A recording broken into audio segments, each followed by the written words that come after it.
DNA के बारे में जानने के बाद क्या आपने कभी सोचा है कि डीएनए वास्तव में एक लक्षण कैसे पैदा कर सकता है?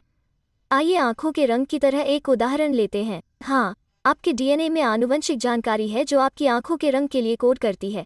आपकी आंखों का रंग आंखों के अंदर मौजूद पिगमेंट पर आधारित होता है, लेकिन उस पिगमेंट को पाने के लिए आपके पास जीन हैं जो डीएनए के हिस्से हैं जो प्रोटीन के लिए कोड कर सकते हैं जो उस पिगमेंट को बनाने में मदद करते हैं। तो हम जिस बारे में बात करने जा रहे हैं वो यह है कि आपका डीएनए प्रोटीन बनाने में कैसे मदद कर सकता है। इस प्रोसेस को प्रोटीन सिंथेसिस कहते हैं।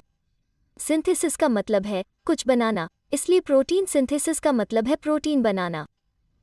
आप सोच सकते हैं प्रोटीन के बारे में बड़ी बात क्या है? वैसे आपको इसका एहसास नहीं हो सकता है, लेकिन प्रोटीन एक बड़ी बात है। वे हर तरह की चीजें करते हैं। प्रोटीन ट्रांसपोर्ट में, स्ट्रक्चर में एंजाइम के रूप में काम करते हैं जो सभी तरह की सामग्री बनाते हैं, शरीर की रक्षा में और बहुत कुछ करते हैं। आपको प्रोटीन बनाना होगा जो आपके जीने के लिए ज़रूरी है। और एक मज़ेदार बात यह है कि बैठकर इस वीडियो के देखते हुए भी आप प्रोटीन बना रहे हैं। सेल्स प्रोटीन बना रही हैं। तो वापस आपके डीएनए और इस सब में इसकी भूमिका पर।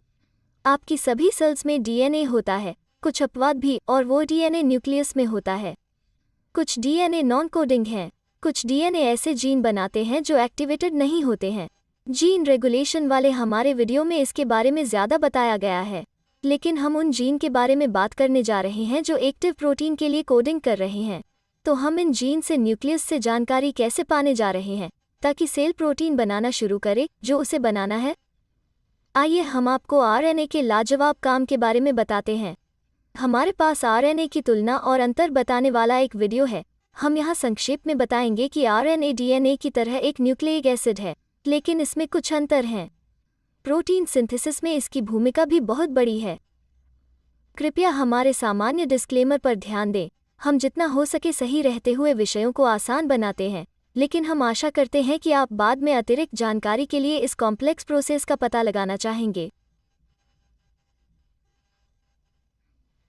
प्रोटीन सिंथेसिस में हम दो मुख्य चरण देख सकते हैं, एक ट्रांसक्रिप्शन और दूसरा ट्रांसलेशन। ट्रांसक्रिप्शन में सी है और ट्रांसलेशन में एल है।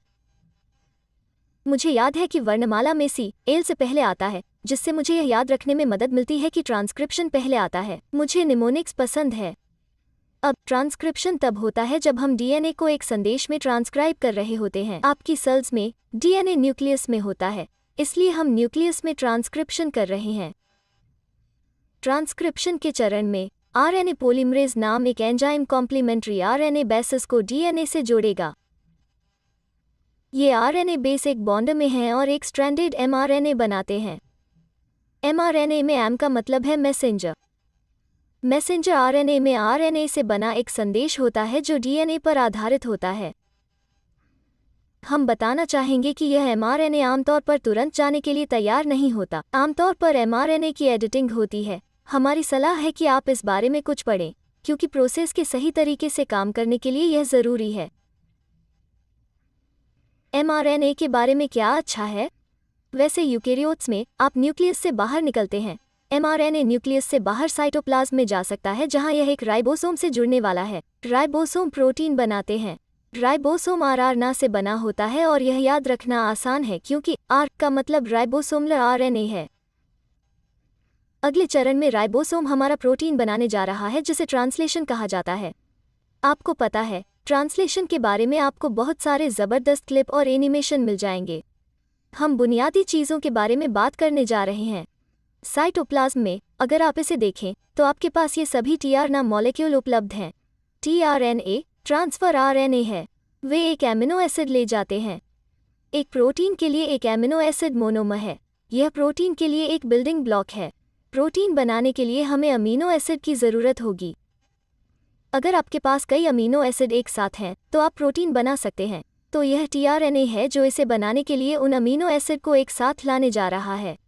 लेकिन रुकिए, टीआरएनए कैसे जानता है कि कौन सा अमीनो एसिड लाना है? इसलिए एमआरएनए संदेश इतना अहम है क्योंकि यह बताने जा रहा है कि कौन से टीआरएनए आते हैं और इसलिए कौन से अमीनो एसिड ट्रांसफ़र होते हैं। ये सभी टीआरएनए कॉम्प्लीमेंट्री बेस की तलाश में हैं। जब वे एमआरएनए पर कॉम्प्लीमेंट्री बेस पाते हैं तब वे अपने एमिनो एसिड को ट्रांसफ़र करते हैं जब टीआरएनए एमिनो एसिड ला रहा हो तो यह बेसिस को पढ़ता है। इन अक्षरों द्वारा यहाँ एमआरएनए पर 3 में दिखाया गया है। तो यह एक बार में एक अक्षर नहीं पढ़ता है, यह इसे 3 अक्षरों में पढ़ता है। इसे कोडॉन कहते हैं। इसलिए उदाहरण के लिए इस मिस्टर ना में टीआर ना कोडॉन एयूजी को पढ़ेगा। इनमें से एक टीआर ना में एक कॉम्प्लीमेंट्री एंटीकोडॉन होता है जो इस मामले में यूएसी है। एंटीकोडॉन यूएसी वाले सभी टीआरएनए में मेथियोनीन नाम एक एमिनो एसिड होगा। यूएसी एंटीकोडॉन के साथ एक टीआरएनए एमआरएनए पर कॉम्प्लीमेंट्री एयूजी कोडॉन के साथ जुड़ने के लिए आता है। यह उस अमीनो एसिड को ट्रांसफर करता है जिसे यह ले जा रहा है, यानी मेथियोनीन। टीआरएनए आखिरकार निकल जाएगा, लेकिन यह अपने अमीनो एसिड को पीछे छोड़ देगा। अगले कोडॉन को देखने से पहले यह पहला एमिनो एसिड है। इससे पहले कि हम इसे आगे बढ़ाने के लिए अगला कोडॉन करें, अगर आप सोच रहे हैं आपको कैसे पता चला कि एयूजी कोडॉन के साथ जाने वाला टीआर ना मेथियोनीन नाम एक एमिनो एसिड ले जाएगा? ठीक है, उसके लिए आपको एक कोडॉन चार्ट मददगार लगेगा। आप यह तय करने के लिए एक कोडॉन चार्ट का इस्तेमाल करना सीख सकते हैं कि हर एमआरएनए कोडॉन किस एमिनो एसिड को कोड करेगा। क्या यह इतना आकर्षक नहीं है कि वैज्ञानिक यह पता लगा पाए हैं कि कौन सा अमीनो एसिड इन कोडॉन से मेल खाता है? मेरे पास एक कोडॉन चार्ट पोस्टर हुआ करता था और बस उस पर अचंभा होता था। आप एक कोडॉन चार्ट पर देख सकते हैं मिस्टर ना पर एयूजी कोडॉन मेथियोनीन के लिए कोड करता है। एयूजी को एक स्टॉट कोडॉन भी माना जाता है क्योंकि मेथियोनीन आमतौर पर प्रोटीन में आपका पहला अमीनो एसिड होने वाला है। कोडॉन चार्ट में कई तरह के अमीनो एसिड होते हैं, लेकिन संभावित कोडॉन कॉम्बिनेशन इससे भी ज़्यादा होते हैं। इसका मतलब है कि एक ही अमीनो एसिड के लिए एक से ज़्यादा कोडॉन हो सकते हैं। उदाहरण के लिए एमआरएनए कोडॉन चार्ट के अनुसार ये सभी एमआरएनए कोडॉन यहाँ एक ही एमिनो एसिड के लिए कोड करते हैं, ल्यूसीन। इसका मतलब है कि उनके सभी कॉम्प्लीमेंट्री टीआरएनए एक ही एमिनो एसिड ले जाते हैं, ल्यूसीन। ठीक है, तो वापस एमआरएनए पर जा रहे हैं। आइए इस एमआरएनए पर अगले कोडॉन को आजमाएं, सीसीए। कोडॉन चार्ट पर आप अमीनो एसिड प्रोलाइन के लिए कोड देख सकते हैं। कॉम्प्लीमेंट्री टीआर नाम में एंटीकोडॉन जीजीयू है और देखिए वहाँ एक प्रोलाइन है जिसे हम जानते थे कि यह ले जाएगा। टीआरएनए उस अमीनो एसिड को ट्रांसफर कर देगा और आखिरकार उस जगह छोड़ देगा जहाँ यह एक और एमिनो एसिड ले सकता है। ये अमीनो एसिड एक पेप्टाइड बॉन्डर से एक साथ बंधे रहते हैं और यह बढ़ता रहेगा। आमतौर पर मिस्टर ना के आखिर में एक स्टॉप कोडॉन होता है।